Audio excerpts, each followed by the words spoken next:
ஜெய் ஸ்ரீராம், ஜெய் பாபா பஜரங்கி. தமிழ்நாட்டுல தாமரையை மலர வைக்கிறதுக்கான அவசியமும் தேவையும் வந்துருது.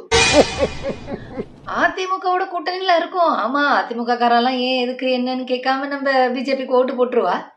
அப்படியே அதிமுகல ஏதாவது எம்எல்ஏக்கள் வந்தால் கூட எடப்பாடி பழனிசாமி எப்படி அவ எல்லாரையும் அழைச்சிட்டு கூவத்தூர் ரெசார்ட்டுக்கு போய் ஆதரவு வாங்கினாரோ, அதே மாதிரி அதிமுக எம்எல்ஏக்களை நாம வேற ஒரு ரெசார்ட்டுக்கு அழைச்சிட்டு போய் ஆதரவு வாங்கிடணும் அப்படின்னு நம்ம ஜி வந்து ஒரு பிளான் போட்டிருக்க. ஆமா ஆமா.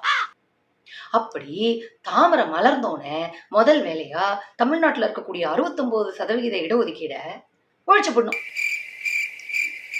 தேவர் வன்னியர் முதலியார் இவாளுக்கு இடஒதுக்கீடு இருக்கு. ஆனா அவா கிட்ட எல்லாம் போய் நீங்களாம் ஆண்ட ஜாதிகள் அப்படின்னு பெருமை பேசணும்னு வச்சுக்கோங்களேன், அவ மற்றது எல்லாத்தையும் மறந்து போயிட்டு பிஜேபிக்கு குத்திடுவா. அப்படி அந்த இடஒதுக்கீடை ஒழிச்ச கையோட உயர் ஜாதி ஏழைகளுக்கான 10% இடஒதுக்கீட கொண்டு வந்துடணும். பாத்துக்கோங்க, சொந்த ஜாதியா பிறந்தது நம்மளோட குத்தமா.